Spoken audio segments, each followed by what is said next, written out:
ಅಬ್ಲೂಡು ಗ್ರಾಮದಲ್ಲಿ ನಕಾಶೆ ಒತ್ತುವರಿ ಆರೋಪ, ಕಂದಾಯ ಇಲಾಖೆ ಎಚ್ಚೆತ್ತುಕೊಳ್ಳುವುದೇ? ರೈತರ ಜಮೀನುಗಳಿಗೆ ಹೋಗಲು ದಾರಿ ಇಲ್ಲದೆ ಪರದಾಟ.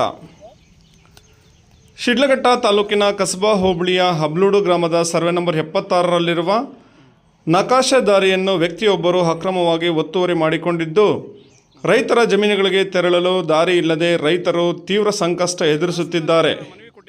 ಕಂದಾಯ ಇಲಾಖೆಯ ಅಧಿಕಾರಿಗಳು ಕೂಡಲೇ ಸ್ಥಳಕ್ಕೆ ಆಗಮಿಸಿ ಒತ್ತುವರಿ ತೆರವುಗೊಳಿಸಬೇಕೆಂದು ಗ್ರಾಮದ ರೈತರು ಆಗ್ರಹಿಸಿದ್ದಾರೆ.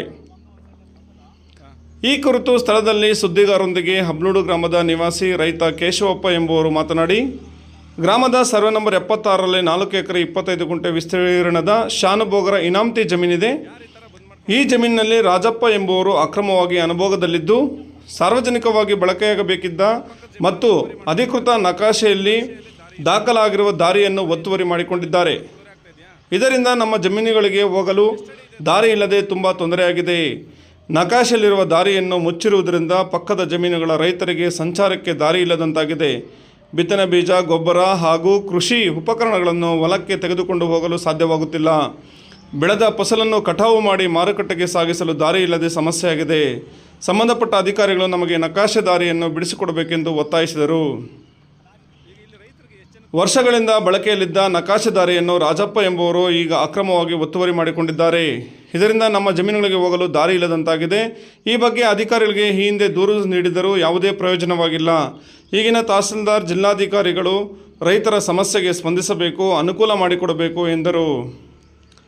ತಹಸೀಲ್ದಾರ್ ಹಾಗೂ ಕಂದಾಯ ಇಲಾಖೆಯ ಅಧಿಕಾರಿಗಳು ಕೂಡಲೇ ಸ್ಥಳಕ್ಕೆ ಭೇಟಿ ನೀಡಿ ಜಮೀನಿನ ಸರ್ವೆ ನಡೆಸಬೇಕು. ನಕಾಶೆಯಲ್ಲಿರುವ ದಾರಿಯನ್ನು ಗುರುತಿಸಿ ಒತ್ತುವರಿಯನ್ನು ತೆರವುಗೊಳಿಸುವ ಮೂಲಕ ರೈತರಿಗೆ ನ್ಯಾಯ ಒದಗಿಸಿಕೊಡಬೇಕು. ಒಂದು ವೇಳೆ ಅಧಿಕಾರಿಗಳು ವಿಳಂಬ ನೀತಿ ಅನುಸರಿಸಿದರೆ ಮುಂದಿನ ದಿನಗಳಲ್ಲಿ ಪ್ರತಿಭಟನೆ ನಡೆಸಲಾಗುವುದು ಎಂದು ಎಚ್ಚರಿಸಿದರು. ಇನ್ನಾದರೂ ತಾಲೂಕು ಆಡಳಿತ, ಕಂದಾಯ ಇಲಾಖೆ ಅಧಿಕಾರಿಗಳು ಎಚ್ಚೆತ್ತುಕೊಂಡು ರೈತರಿಗೆ ನಕಾಶೆ ದಾರಿ ಬಿಡಿಸಿಕೊಡುತ್ತಾರೋ ಇಲ್ಲವೋ ಕಾದು ನೋಡಬೇಕಾಗಿದೆ. ಅಬ್ಲೂಡು ಕೇಶವಪ್ಪ ಅಂತ ಮಾತಾಡ್ತಾ ಇದ್ದೀವಿ. ನಾವು ಸುಮಾರು 10-12 ಜನ ತೋಟಗಳ ಕಡೆ ಹೋಗೋರಿಗೆ ತುಂಬ ತೊಂದರೆ ಆಗಿದೆ. ನಮಗೆ ನಕಾಶಿನಲ್ಲಿ ಏನಿದ್ರೆ ಅದು ನಮಗೆ ರಸ್ತೆ ಕೊಡಬೇಕು ಅಂತೇಳಿ ನಾವು ತಮ್ಮ ಮನವಿ ಮಾಡ್ಕೊತಾ ಇದ್ದೀವಿ. ತಹಸೀಲ್ದಾರ್ಗೆ ಅವರಿಗೆಲ್ಲ ಮನವಿ ಕೊಟ್ಟಿದ್ದೀರಾ? ಕೊಟ್ಟಿದ್ದೀವಿ ಸರ್. ಹಾಂ, ರಸ್ತೆ ಇದುವರೆಗೂ ಆಗಿಲ್ಲ ಸರ್. ನಮಗೆ ತುಂಬ ತೊಂದರೆ ಆಗಿದೆ. ಅದಕ್ಕೋಸ್ಕರ ನಿಮ್ಮನ್ನು ನಾವು ಕೇಳ್ಕೊತಾ ಇದ್ದೀವಿ. ಇಲ್ಲಿಗೆ ಇಲ್ಲಿ ಬಂದು ನಿಂತ್ಕೊ ಬರ್ರಿ.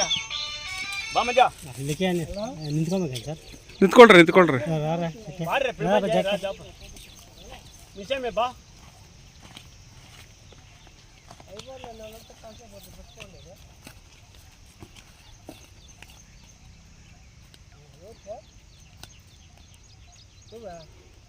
ನಮಗೆ ಮುಂದೆ ಹೋಗೋದಕ್ಕೆ ಭಾರಿ ತೊಂದರೆ ಆಗಿದೆ. ನಮ್ಗೆ 2 ವೀಲರ್ ಗಾಡಿ ಸಮೇತ ಹೋಗೋಕೆ ನಮ್ಗೆ ತೊಂದರೆ ಆಗಿದೆ. ನಮ್ಗೆ ನೀವು ದಯವಿಟ್ಟು ನಮ್ಗೆ ದಾರಿ ತೆರವುಗೊಳಿಸ್ಕೊಡ್ಬೇಕು. ಈಗ ತಹಸೀಲ್ದಾರ್ಗೆ ಏನಾರ ಮನವಿ ಕೊಟ್ಟಿದ್ದೀರಾ? ಈ ಥರ ನಕ್ಷೆಯಲ್ಲಿ ದಾರಿ ಇದೆ, ಒತ್ತುವರಿ ಮಾಡ್ಕೊಂಡಿದ್ದಾರೆ, ಅದನ್ನು ನಮ್ಮ ಜಮೀನಿಗೆ ಹೋಗಿ ತೊಂದರೆ ಆಗಿ ಏನಂತ ಹೇಳಿದ್ದಾರೆ? ಕೊಟ್ಟಿದ್ರನ ಅವ್ರು ಬಂದು ಒಂದ್ಸಲ ಬಂದ್ರ ಇಲ್ಲಿ ಬಂದು ನೋಡ್ಕೊಂಡು ಹೋದ್ರಷ್ಟೇ. ಆಮೇಲೆ ಬರೋದಿಲ್ಲ ಏನಿಲ್ಲ ಅಂತ ಕಲ್ದಿರಾಗಿದೆ. ಬತ್ತ ಏನೋ ಓದ್ತಾ ಇದ್ರೆ 2 ವೀಲರ್ ಗಾಡಿ ಬರ್ತಾ ಇದ್ರಲ್ಲ, ಈ ನಡುವಿಲ್ಲ ಇದು ಫುಲ್ ಬಂದ್ ಮಾಡಿ. ಯಾರು ಈ ತರ ಬಂದ್ ಮಾಡ್ಕೊಂಡ್ರದು? ಇದು ಯಾರನ್ನೋದು ಗೊತ್ತಿಲ್ಲ. ಅದು ಹೇಳ್ಬೇಕು. ರಾಜಪ್ಪ ಅಕ್ಕಪಕ್ಕದ ಜಮೀನವ್ರು ಒತ್ತುವರಿ ಮಾಡ್ಕೊಂಡಿದ್ದಾರೆ. ನಕ್ಷೆಯಲ್ಲಿ ದಾರಿ ಇದೆ. ದಾರಿ ಇದ್ರು ಈಗ ನಿಮ್ ಜಮೀನಿಗೆ ಹೋಗೋದು ತೊಂದರೆ ಆಗ್ತಾ ಇದೆಯಾ? ಫುಲ್ ತೊಂದರೆ ಆಗಿಬಿಟ್ಟಿದೆ. ಎಷ್ಟಡಿ ಇದೆ ದಾರಿ ಇದು ನಕ್ಷೆ ಪ್ರಕಾರ? ನಾವು ಹಿಂದೇನವ್ರು ಹೇಳ್ತಿದ್ರು 12 ಅಡಿ 8 ಅಡಿ ಅಂತ. ನಮಗ್ ಗೊತ್ತಿಲ್ಲ. 8 ಅಡಿ ಐತೆ, 12 ಅಡಿ ಐತೆ, ಗುಂಡಿಜಾಡ ಅಂತ ಐತೆ. ಒರಿಜಿನಲ್ ರೋಡು ಇದು ಶಾಗೇಕ್ ರೋಡ್ ಇರೋದು. ಇವಾಗ ಇದು ಅಲ್ಲಿ ಬಿಟ್ಕೊಂಡಿದ್ದ ದಾರಿ ಅಲ್ಲಿ ಇದಾಗಿದ್ರಕ ಇಲ್ಲಿ ದಾರಿ ಅಂತ ಐತೆ. ನಮ್ಮಕ್ಕೆ ಎಲ್ರಿಗೂ ಅನುಕೂಲ ಆಗಿದೆ. ಈ ಪ್ಲೀಸ್ ತೋಪವರೆಗೂ ದಾರಿ ಇಲ್ಲ. ಈಗ ಇಲ್ಲಿ ರೈತರಿಗೆ ಎಷ್ಟು ಜನಕ್ಕೆ ತೊಂದರೆ ಆಗಿದೆ, ಸಮಸ್ಯೆ ಆಗಿದೆ? ಫುಲ್ ತೊಂದರೆ ಆಗಿರೋದ್ರಿಂದ ಒಂದು 10-12 ಜನಕ್ಕೆ ರೈತರಿಗೆ ಫುಲ್ ತೊಂದರೆ ಆಗಿದೆ. ಮುಂದೆ ಇಲ್ಲಿಂದ ಮುಂದಕ್ಕೆ ಈಗ ಏನಾಗಬೇಕು ನಿಮಗೆ? ನಮ್ಗೆ ರಸ್ತೆ ಬೇಕು, ದಾರಿ ನಕಾಶನಾಗ ಏನಿದ್ರೆ ಅದನ್ನ ನಮ್ಗೆ ತೆರವುಗೊಳಿಸ್ಕೊಡ್ಬೇಕು. ನಮಗೆ ಹೆಚ್ಚುವರಿ ಬೇಡ, ನಕಾಶನಾಗ ಏನಿದ್ರೆ ಅದನ್ನ ನಮ್ಗೆ ಮಾಡಿಕೊಡ್ಲಿ. ನಿಮ್ಮ ಹೆಸರು ಅಣ್ಣ? ಸರ್, ನಮ್ಮ ಹೆಸರು ಕೇಶವಪ್ಪ ಅಂತ. ಇದೇ ಊರು ಅಬ್ಲೂಡವರಾ? ಇದೇ ಊರ ಅಬ್ಲೋಡು.